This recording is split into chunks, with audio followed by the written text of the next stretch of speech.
You may already be doing some of these, but these are the tips and tricks that I use to help keep me focused and manage my time as efficiently as possible.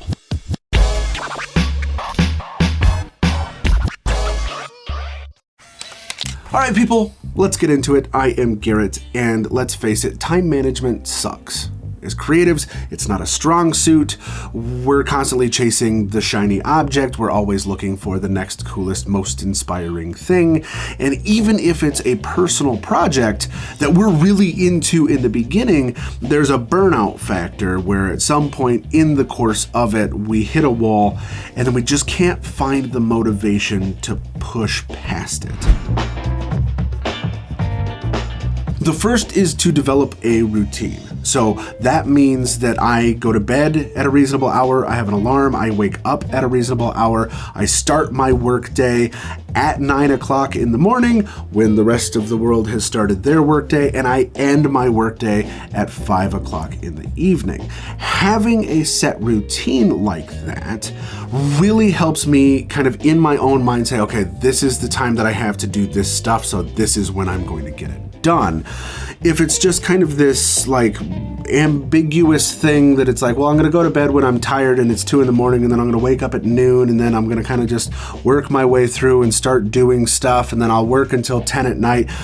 Everything starts to slush together where everything becomes this kind of amoeba-like form where our life has just kind of like blended into this weird thing. So having a set routine of this is when I'm going to go to bed, this is when I'm going to wake up, these are the hours that I'm going to work, really establishes good boundaries even for yourself to help you be more efficient. The next is to treat it like a job in the same way that we have this routine, right? Where we have the time that we get up, where we start work, where we end work, when we go to bed. That's all good and fine, but it's really important to get up, to make your bed, to get dressed, to do your hair, to treat it as if you were going out into the world and doing the job that you have, right? And it doesn't matter what in film you're doing. Pretend, assume, act like you're going to be interacting with other people in person. And by doing that is going to reinforce in your minds that this is a job, that we are doing this. And again, it doesn't matter if you're working on client work or if you're doing personal projects. We've all done personal projects where at the beginning we're like really gung-ho about it. And it's like, this is it, I've got it, this is what I want to do. And then at some point in that process, we kind of hit a wall, a creative wall that we just kind of go, well, I don't even really want to do this anymore. But by having a routine, and by treating ourselves as if we are going to work, that really can structure our life in a way that's going to help us put those things together. The next one is the one that took me the longest time to figure out, but something that I have found to probably be the most helpful of all of these, and that is to schedule in free time.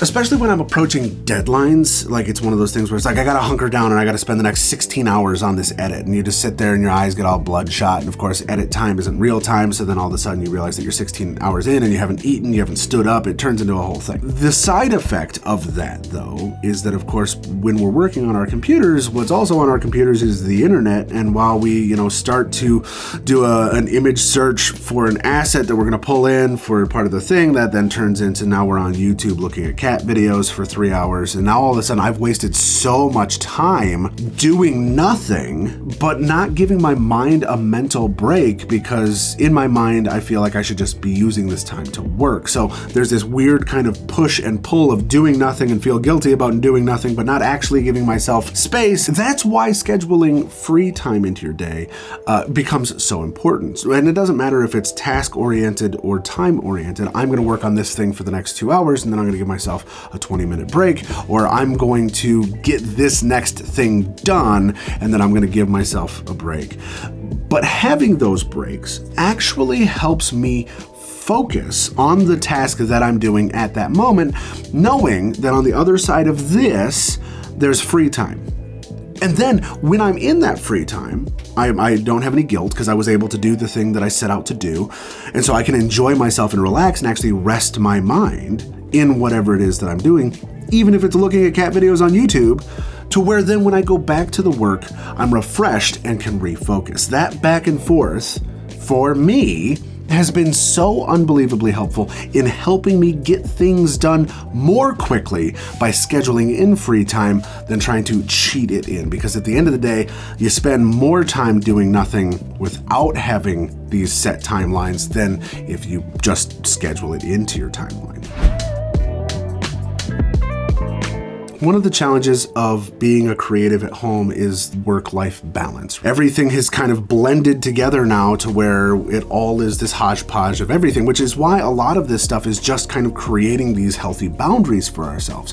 And one of those that I have found to be really important is to create separate spaces, physical spaces in your house. And it doesn't matter how big or small your house is, but to create a physical space in your house of this is where I work, or this is where I edit, or this is where I do whatever the thing is that I am doing. And then the rest of the house is where I relax and I space out and I veg and I do whatever. And respecting those boundaries goes a long way in keeping the brain focused on, okay, I'm over here. That means I need to be working. I'm over here means I don't need to be working. And it doesn't matter if it's work or personal projects or passion projects or spec work or whatever it is that you're doing. Having that visual space really is going to help keep us focused and on target and managing our time more effectively.